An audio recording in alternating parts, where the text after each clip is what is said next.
Mulai 1 Desember 2022, pemerintah Kota Medan, Sumatera Utara memberlakukan pelayanan kesehatan menggunakan KTP di seluruh rumah sakit yang bekerja sama dengan BPJS Kesehatan.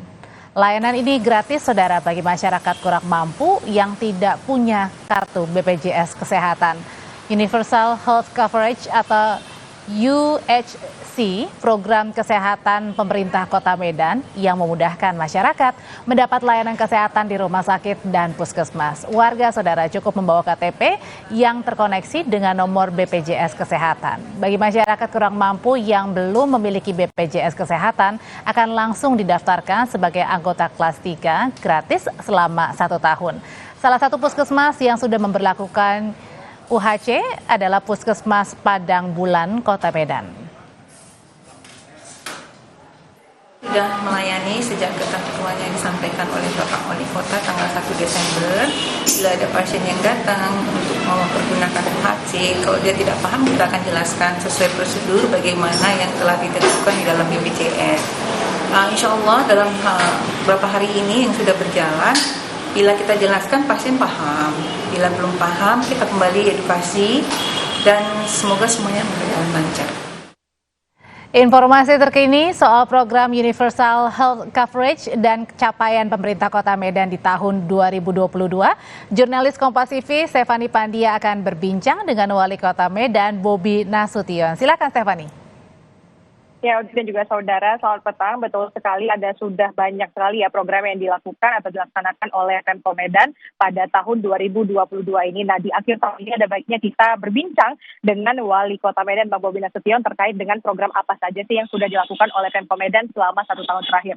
Selamat sore, Bang Bobi. Sore, Kak Stephanie. Bang, ini saya sebelum kita mulai pembicaraan, saya mau baru lihat nih, kalau di Medan itu ternyata sudah ada mural yang udah mirip Jakarta jadinya ya Bang. Ya boleh dijelasin nih Bang terkait dengan mural ini Bang. Oke, nah ini mural kita buat kurang lebih baru 1 bulan yang lalu. Ini yang buat bukan Pemko Medan, tapi ini anak-anak dari anak mural Kota Medan, anak mural yang ada di Indonesia, bahkan kemarin dari mancanegara juga ada yang ikut.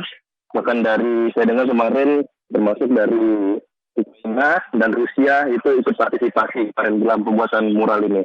Luar biasa ya Bang, berarti bukan cuma seniman-seniman yang dalam negeri, tapi luar negeri juga banyak. Oke, kita boleh sambil berjalan ya Bang ya.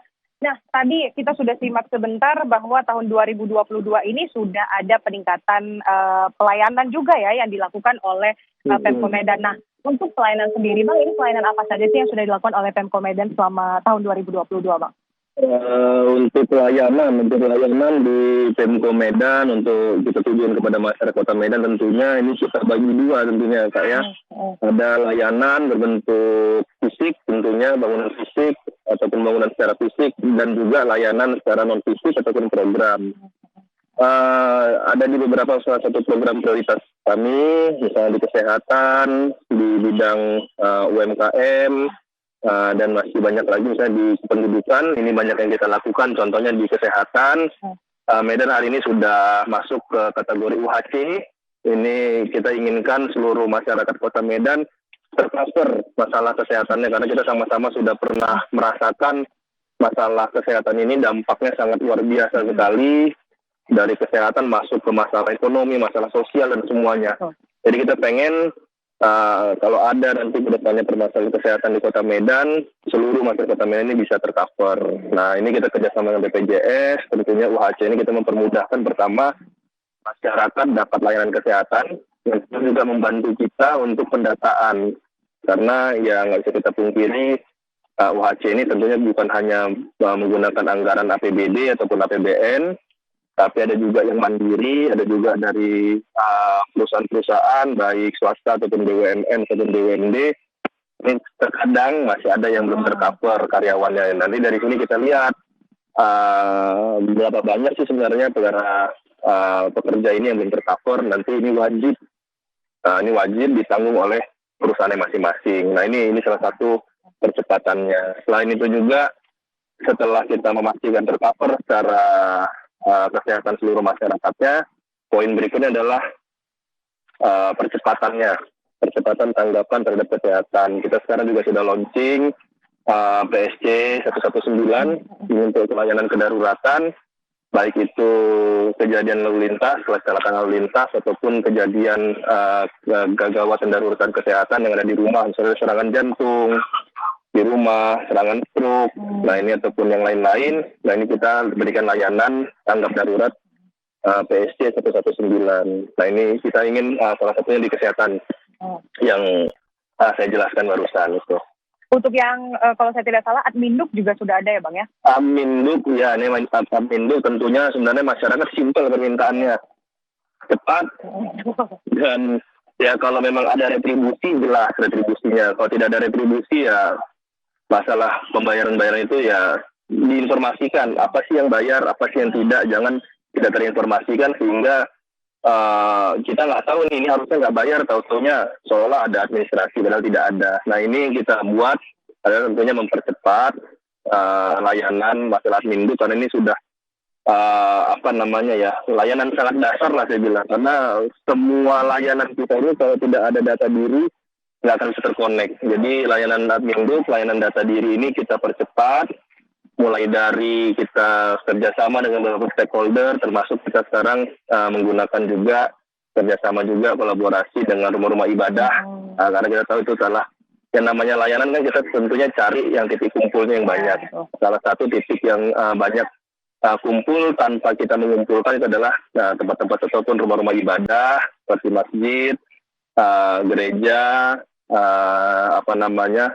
rumah ibadah lainnya. Ini kita datang ke sana untuk dapatkan layanan itu. Baik, itu tadi kan pelayanan sudah lumayan banyak ya Bang, dan sudah berjalan ya sepanjang sudah tahun berjalan, ini, Bang. sudah Oke. berjalan. Sedangkan untuk peningkatan kualitas akses Bang, ini kalau akses apalagi sekarang lagi ramai kan, banyak sekali di Kota Medan ini yang mengeluhkan begitu. Nah, ini boleh Bang jelaskan terkait dengan peningkatan kualitas sudah apa saja yang dilakukan oleh Pemko Medan? Iya, kalau ini cuma saya bilang tadi kita bagi dua ya. Ada pembangunan secara fisik dan non fisik. Yang non fisik tadi sudah saya jelaskan sebagian. Nah, yang fisik mungkin ini lebih ke masalah infrastruktur dan layanan. Contoh layanan kesehatan lagi, tadi tambahan dari program UHC, itu layanan fisiknya, bangunan fisiknya itu kita sudah selesaikan.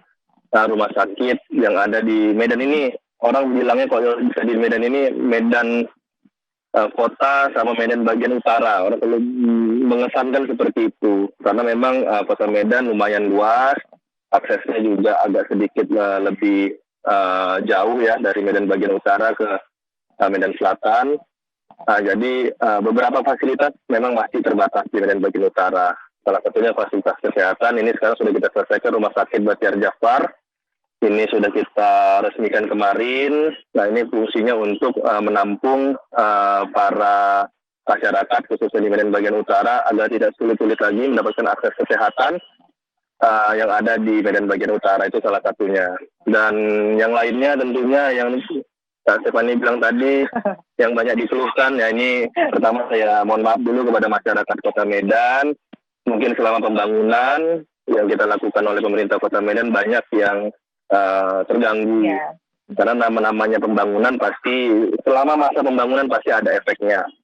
Tapi saya minta kepada seluruh masyarakat Kota Medan yang kita pikirkan setelah masa pembangunan ini selesai, mudah-mudahan ini sangat mempermudah masyarakat Kota Medan. Bukan hanya mempermudah kita lalu lintasnya, tapi juga mudah-mudahan mempermudah kegiatan ekonomi. Karena semakin baik infrastruktur, semakin bagus tatanan kotanya, kita percaya kegiatan ekonomi akan bertambah dan meningkat. Ini tujuan kita. Banyak titik-titik ya. Sekarang kalau ditanya Medan banyak yang macet, karena banyak kita tutup jalannya, banyak kita alihin arusnya, karena memang pembangunan masif kita lakukan, baik itu tahun 2022, 2023, dan di 2024. Nah ini perencanaan besar yang kita akan lakukan, mudah-mudahan ada yang rampung di 2023, ada yang rampung di 2024.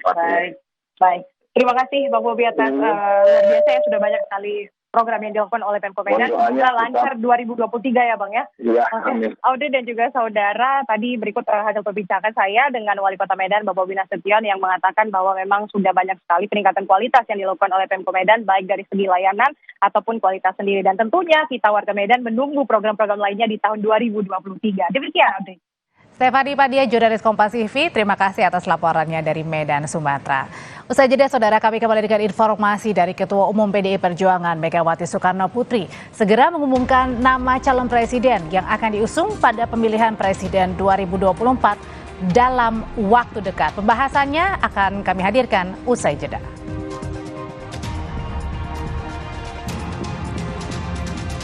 Ada juga Sekjen PDI Perjuangan yang menyentil Menteri Pertanian Syahrul Yassin Limpo saat berbicara soal perombakan kabinet atau reshuffle.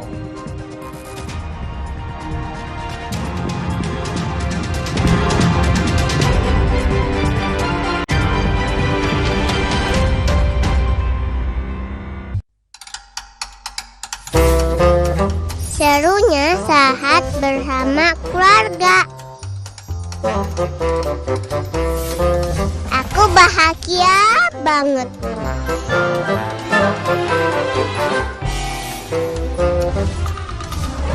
Semoga indahnya kebersamaan ini selalu ada, karena ada kasih dalam kebersamaan. 408 personil Komando Operasi Khusus